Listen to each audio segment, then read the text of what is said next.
Using your eyes effectively.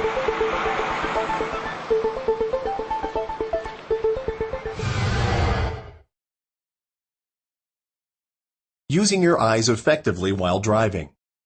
Welcome to Using Your Eyes Effectively While Driving. We're going to explore the fascinating world of visual perception. And we'll answer questions like, what's the difference between the two types of information our eyes provide us with? Where on the driving scene should a driver concentrate most of his or her attention? And what's the effect of alcohol on a driver's visual perception? The answers to these questions and more in Using Your Eyes Effectively While Driving. The skill of safe driving is mostly in your mind, how well you think about what's going on around you. To think clearly and react quickly, you need information, and most of that information comes to you through your eyes. It's called visual perception, and it means your ability to notice many things at once. To get the right information to the brain, a driver's eyes have to move constantly, picking out the appropriate parts of the driving scene at the right time.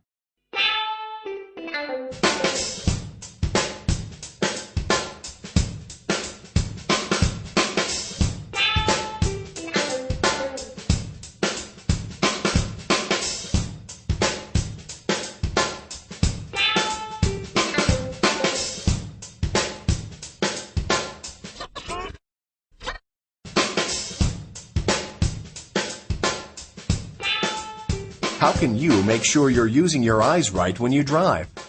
First, let's take a look at how a driver's eyes work. There are two types of vision, central and peripheral.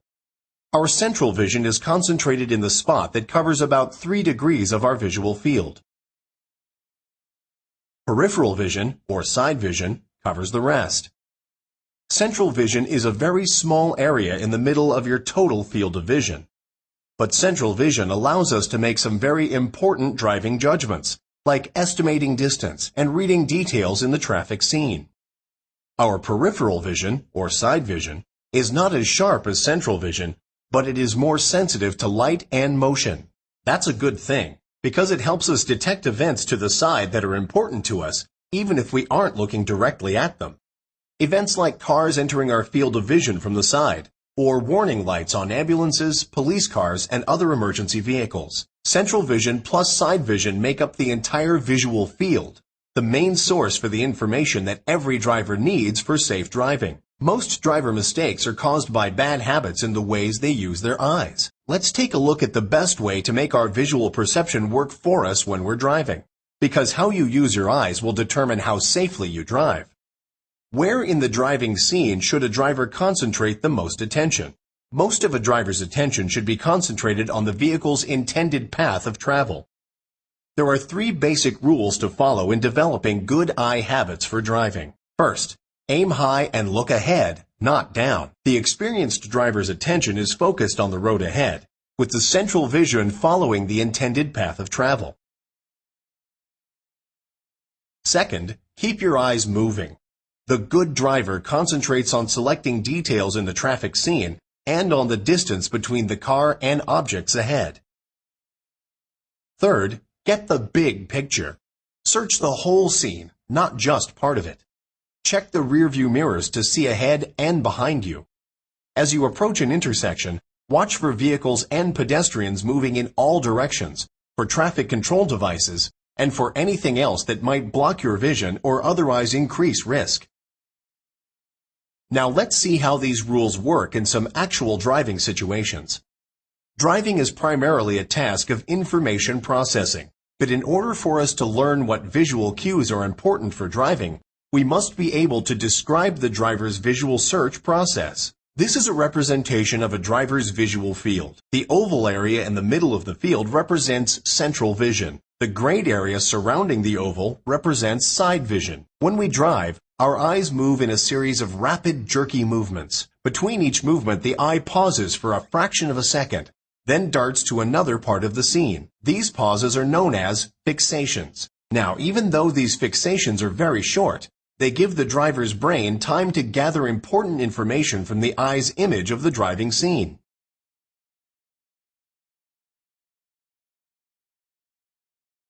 When negotiating a curve and merging onto a freeway, the same 3 rules that apply to training your vision apply. First, aim high and look ahead, not down. The eyes of an experienced driver tend to look ahead, typically sweeping into the curve several seconds before her car reaches it. Second, keep your eyes moving. Use the lane lines close to your car to maintain proper lateral position. Third, get the big picture. Your eyes select important clues as to how to maneuver the car, the curvature of the road, the condition of the curve, and the speed and direction of other traffic.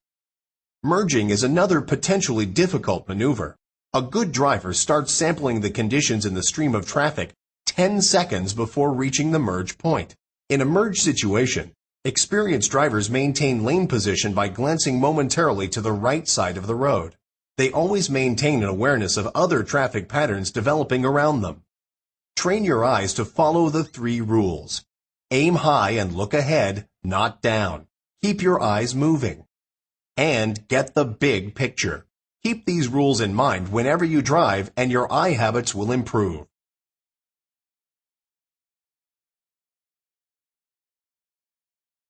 With experience, some driving tasks don't require every eye fixation to be directed only toward traffic and the path of the car.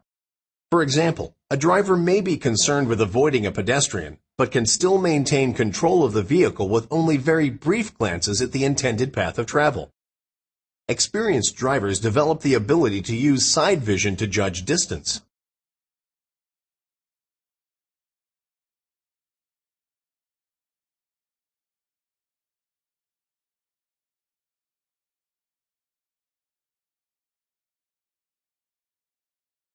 Let's look at 2 examples in which drivers are functioning at less than top efficiency. Consider a tired driver. His central vision tends to fixate lower and to the right, often dipping all the way down to the road surface. Consider another driver, one who is mildly under the influence of alcohol. His example allows us to answer the question, what is the effect of alcohol on visual perception? Even though he isn't legally drunk, after only a few drinks, the effects of alcohol on his eye habits are readily noticeable. His concentration is failing. His eyes are staring straight ahead. His central vision is stuck squarely on the surface of the road. He notices nothing to either side. This is a very dangerous situation, both for himself and every other driver on the road. New drivers can train themselves to have good eye habits and effectively search the driving scene for important information that will allow them to drive more safely. To train yourself to use your eyes properly while driving, you must follow our 3 rules.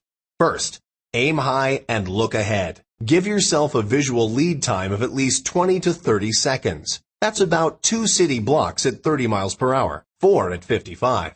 Second, keep your eyes moving. Roadway and off-road conditions are constantly changing. Search the scene for clues to these changes. Stay alert for changes on the roadway or potentially dangerous conditions that might require you to readjust the speed or position of your car. And third, get the big picture. Search the whole scene, not just part of it. Scanning helps you gather more information and keeps your mind engaged on the traffic scene, which reduces boredom and fatigue. Scanning also means checking your rear view and side view mirrors at least once every block in the city and once every 5 seconds in heavy traffic. Because of blind spots to the rear of and behind your vehicle, head checks are an important part of the scanning process. Always return your central vision to your intended path of travel and use your side vision for information along the edges of the traffic scene. That wraps up our presentation on visual perception. Applying what we've shown you in this presentation will increase the efficiency of your eyes and brain in gathering and processing the information you need to drive safely. Remember, your safety and the safety of everybody on the road with you depends on all of us improving our skills at seeing and anticipating driving hazards.